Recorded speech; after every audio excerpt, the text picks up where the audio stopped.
Microcars. You know, those tiny cars that look like they barely fit one person, typically powered by a motorcycle engine, and most importantly, affordable? In the 50s, they could be seen puttering down European streets. As silly as a lot of these cars looked, they were actually a big business. So big, in fact, that one actually saved an aerospace company from going out of business.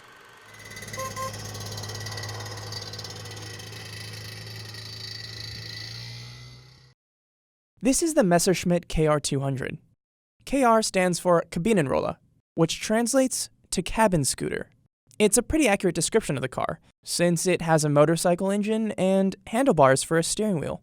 The Messerschmitt was also touted as a three-seater, so their claim was that one person, of course, sat in the front to drive, and then you could have two people in the back, one on each side. They put their legs up like this.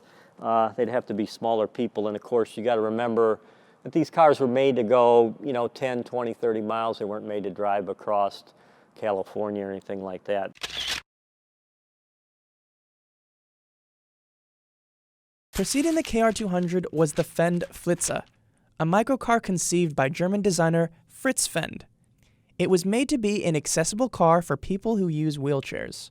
It was very similar to this car, and he made the door open like this, so if you were in a wheelchair, you could wheel up to the car like this, and then you would transfer over, bring your legs over like that, get in, and then you came down like that and you could drive the car.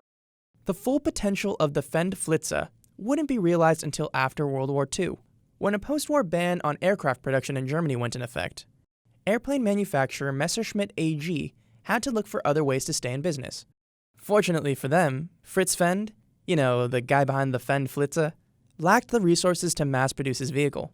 So he proposed to Messerschmitt in 1952 that they make this a production car. And they agreed that was a good idea, and so they hired him to basically take his design and improve upon it. The Messerschmitt was actually very successful in terms of a microcar because they made about 25,000 Messerschmitt microcars. Those 25,000 KR200s kept the Messerschmitt AG manufacturing plant busy and brought in enough income to keep the lights on for the duration of the ban on airplane production.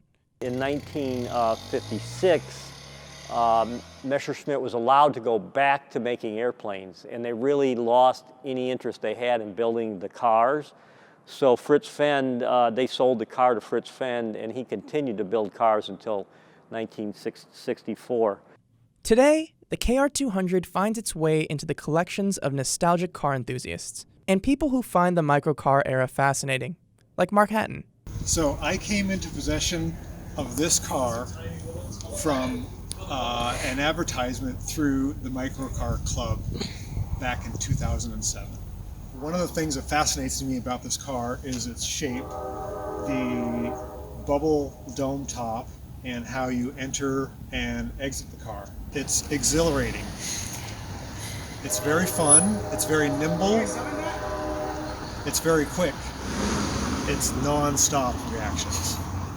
People want to know about it, they want to know what it is, they want to know how much it costs, they want to know if it's for sale, they want to know all about it.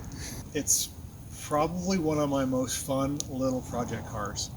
I'm so glad that I got it and I'm able to share it with people.